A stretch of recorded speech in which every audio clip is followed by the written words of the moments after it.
जवळच्या उंडरी इथं बोगस मतदार पकडल्याचा भाजप कार्यकर्त्यांनी दावा केलेला आहे।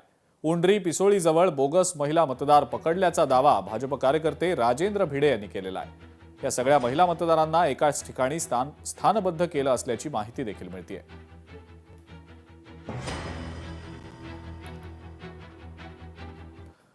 सांगली, मिरज आणि कुपवाडमध्ये बोगस मतदान करण्यात आल्याचा आरोप होतोय। बॅलेट पेपरवर मतदान करण्याची मतदाराला संधी दिली गेली। मतदान केंद्रावर जाण्यापूर्वीच मतदाराच्या नावानं बोगस मतदान झाल्याचा दावा होतोय। सांगली महानगरपालिकेसाठी मतदान सुरू असताना मिरजेतल्या प्रभाग क्रमांक 7 मधल्या एका व्यक्तीच्या नावावर बोगस मतदान झाल्याची घटना घडली, परंतु हा मतदार त्याच्या हक्कापासून वंचित राहू नये यासाठी त्याला बॅलेट पेपरवर मतदान करण्याची संधी दिली गेली। सांगली, मिरज आणि कुपवाड शहर पालिकेसाठी आज मतदान पार पडलं। प्रभाग क्रमांक 7 मधल्या मतदान केंद्र क्रमांक 22 मध्ये मोहम्मद निसार मुल्ला हे मतदानासाठी गेलेले होते, मात्र ते मतदान केंद्रावर गेल्यानंतर त्यांना यापूर्वीच त्यांच्या नावावर मतदान झाल्याचं समजलं। यानंतर त्यांनी संबंधित केंद्र प्रमुखाकडे याबाबत तक्रार केली।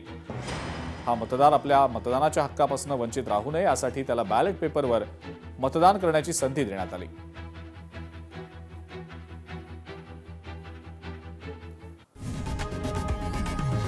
लोकशाही मराठी ऐका, पहा, जागरूक रहा।